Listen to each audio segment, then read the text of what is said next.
Equalization, or EQ, is about adjusting frequency balance within an audio signal. And despite the name, in audio and especially music production, you'll often not really be equalizing. Instead, you're more likely to use the EQ tools to enhance or reduce certain elements so they fit appropriately within the overall mix. To this end, Renoise provides 3 such tools to aid in your quest for mixing magic.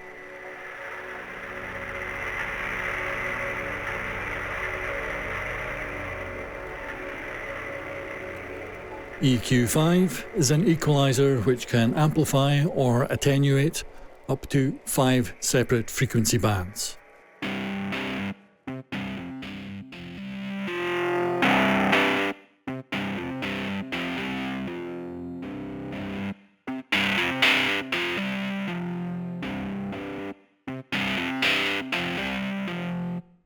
The EQ10 device functions identically to EQ5, but is even more customizable since it has double the amount of frequency bands and Q parameters. The style of controls can be changed with the drop-down menu at the top right.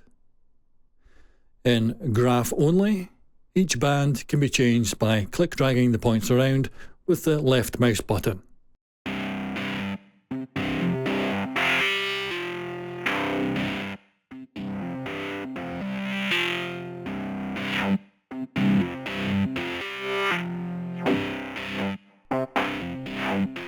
Click dragging up and down with the right mouse button will change the Q, which adjusts the width of the frequency band.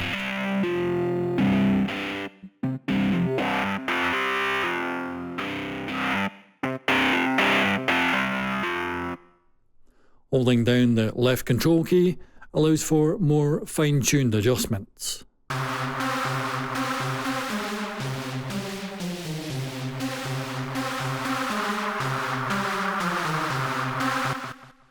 Holding left shift will lock changes to the volume level only.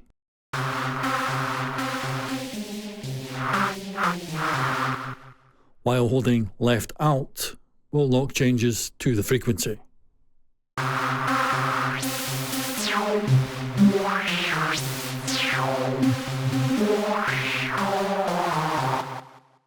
The sliders only style uses sliders to adjust the volume level of the target frequency.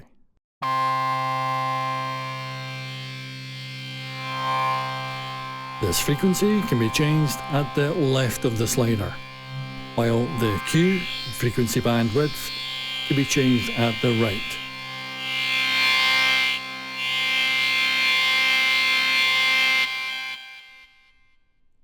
The full display mode shows both the sliders and the graph.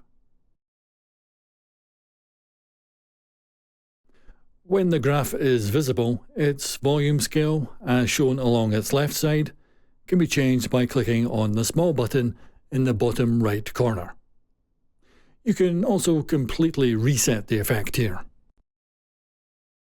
Along the right side of the effect are a set of buttons for choosing how the EQ is processed in the stereo field. LR is the default, which applies the EQ to both the left and right channels equally. The separate L and R modes will apply the EQ to either the left or right channels only. This can be useful by itself, but also provides the opportunity to use 2 devices to EQ each side in different ways. The most common version of this, though, is to mirror the values, which is why the plus-minus mode allows you to do this with a single device. The EQ is applied normally on the left channel and inversely on the right. With well-chosen frequency bands, this can help give an instrument its own unique space in the mix, especially when automated.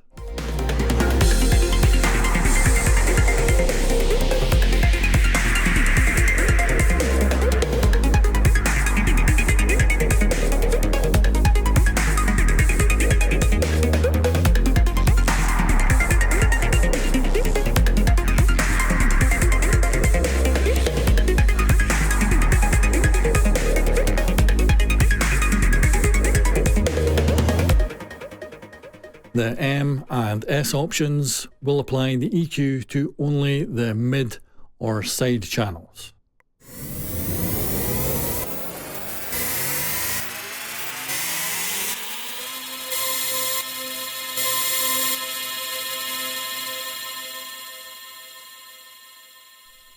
The mixer EQ is actually just a standard equalizer that has been designed to sound and behave like a common DJ mixer.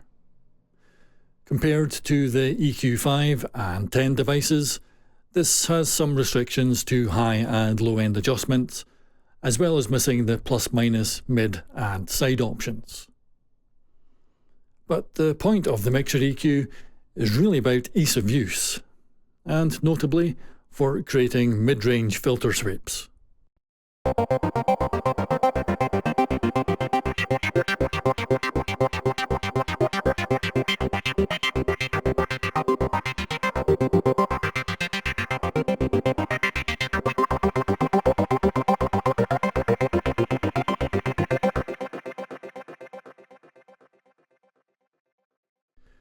When crafting your mix, there's a lot of creative ways of using EQ in your effect chains. And for particularly busy music, the technique of frequency ducking can play an important role. If you're unfamiliar with this, it's the reduction of specific frequencies for a musical element which is done in response to something else in the music. Usually another element that's fighting for prominence in that same frequency band. This is best achieved in Renoise and Redux by controlling an EQ device with the signal follower. Check out our video on that device for full details on its controls and options. Once you've set up the connection between these two effects, the targeted EQ will automatically adapt to what's happening at the source.